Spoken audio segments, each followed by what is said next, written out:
2 Samuel chapter 5. Naging hari si David sa Israel at Juda. Pumunta lahat ng tribes ng Israel kay David sa Hebron at sinabi, "Dugo at laman mo kami. Dati, nung si Saul pa ang hari namin, ikaw ang naglilid sa Israel sa gera. At sabi ni Lord sa iyo, ikaw ang mag-guide at magpoprotect sa bayan kong Israel. Ikaw ang pinili kong maging leader ng Israel." Kaya pumunta lahat ng elders ng Israel kay King David sa Hebron. Doon gumawa ang hari ng kasunduan sa kanila sa harap ni Lord, at inanoint nila si David bilang hari ng Israel. 30 years old si David nung naging hari siya, at naghari siya ng 40 years. Sa Hebron naghari siya sa Juda ng 7 years at 6 months, at nung nasa Jerusalem naman siya, naghari siya sa buong Israel at Juda ng 33 years. Pumunta si King David at ang mga tauhan niya sa Jerusalem para lusubin ang mga Jebusites na nakatira doon. Naisip ng mga Jebusites na di sila kayang talunin ni David, kaya sabi nila sa kanya, "Di ka makakapasok dito. Kahit mga bulag at pilay, kaya kang pigilan." Pero nakuha ni David ang kuta ng Zion at tinawag itong City ni David. Nung time na yon, sinabi ni David sa mga tauhan niya, "Sino man sa inyong lulusob sa mga Jebusites, dapat umakyat sa daanan ng tubig para salakayin ang mga pilay at bulag. Galit na galit ako sa mga yon. Dito galing ang kasabihang di pwedeng pumasok ang mga bulag at pilay sa bahay ni Lord." After sakupin ni David ang kuta, tumira siya doon at tinawag itong City ni David. Pinalawak niya ang city mula sa milyo sa east ng hill. Lumakas lalo ang kapangyarihan ni David kasi kasama niya si Lord, ang Diyos ng mga pangyarihan. Nagpadala si Hiram, hari ng Tyre, ng mga tao kay David. May dala silang mga kahoy na cedar at nagsama ng mga karpentero at mason para gawan si David ng palasyo. Kaya na-realize ni David na siya talaga ang pinili ni Lord bilang hari ng Israel, at pinayaman niya ang kaharian ni David alang-alang sa bayan niyang Israel. Nagkaroon pa ng maraming asawa at mga asawang lingkod si David nung lumipat siya sa Jerusalem galing Hebron, at nagkaroon pa siya ng maraming anak. Ito ang mga pangalan ng naging anak niya sa Jerusalem: Shammua, Shobab, Nathan, Solomon, Ivar, Elishua, Nepeg, Japia, Elishama, Eliada, at Eliphelet. Natalo ang mga Philistines. Nang mabalitaan ng mga Philistines na inanoint si David bilang hari ng Israel, naghanda ang buong army ng Philistines para bihagin si David. Pero nalaman ito ni David, kaya pumunta siya sa isang kuta. Dumating at pumuesto ang mga Philistines sa Rephaim Valley. Tinanong ni David si Lord, "Lalabanan ko po ba ang mga Philistines? Ibibigay mo ba sila sa kamay ko?" Sabi ni Lord kay David, "Sige, kasi siguradong ibibigay ko ang mga Philistines sa kamay mo."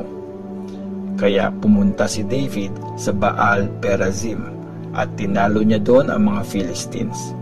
Sabi niya, "Parang rumaragas ang baha na winasak ni Lord sa harap ko ang mga kalaban ko."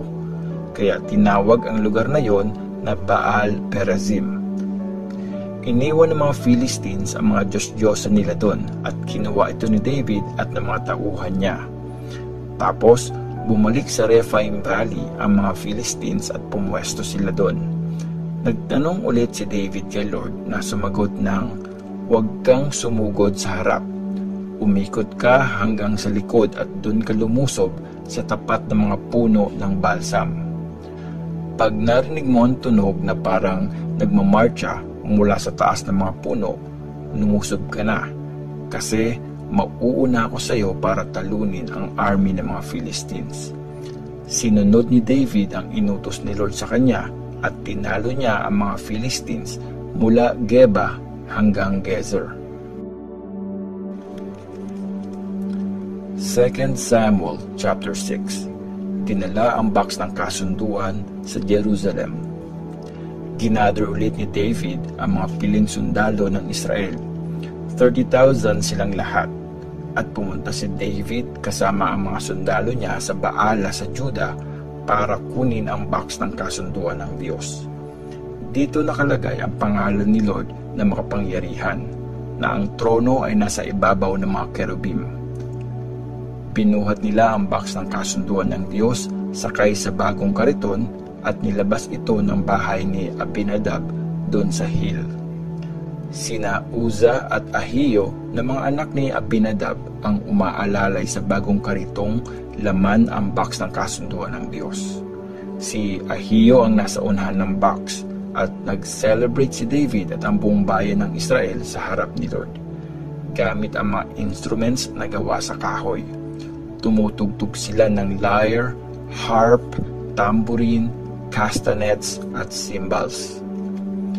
Nung nakarating sila sa giikan ni Nakon, natisod yung mga baka, kaya sinalo ni Uza ang box ng kasunduan at hinawakan ito.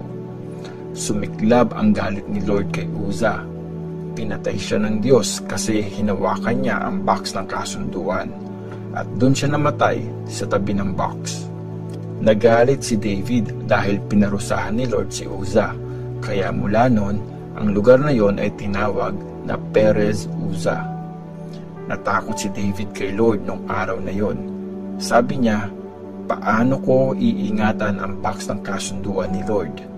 Kaya ayaw niyang iuwi ang box ng kasunduan ni Lord sa city ni David. Instead, dinala niya yon sa bahay ni Obed-Edom na taga Gath.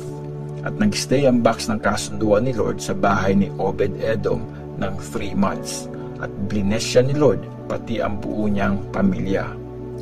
May nakapagsabi kay David na blines ni Lord ang pamilya ni Obed-Edom at lahat ng meron siya dahil sa box ng kasunduan ng Diyos.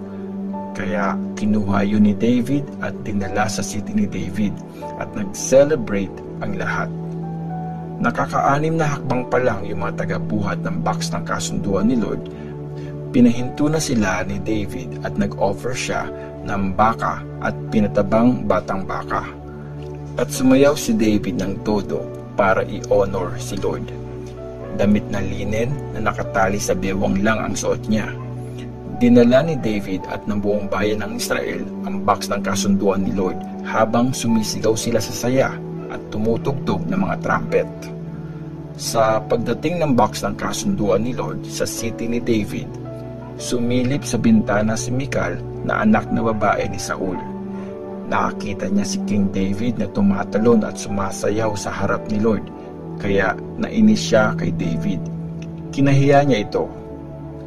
Dinala ng mga Israelites ang box ng kasunduan ni Lord at nilagay sa lugar nito sa loob ng tent na tinayo ni David para dito.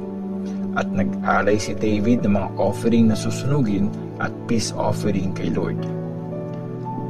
Pagkatapos, blines niya ang mga tao sa pangalan ni Lord na makapangyarihan at binigyan niya ng tinapay, karne at mga pasas ang napakaraming tao, ang buong bayan ng Israel, mga lalaki at babae.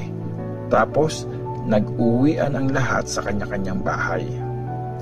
Umuwi si David para batiin ang pamilya niya, pero lumabas si Michal na anak ni Saul para salubungin si David at sinabi nito, talagang pinarangalan ng hari ng Israel ang sarili niya ngayon.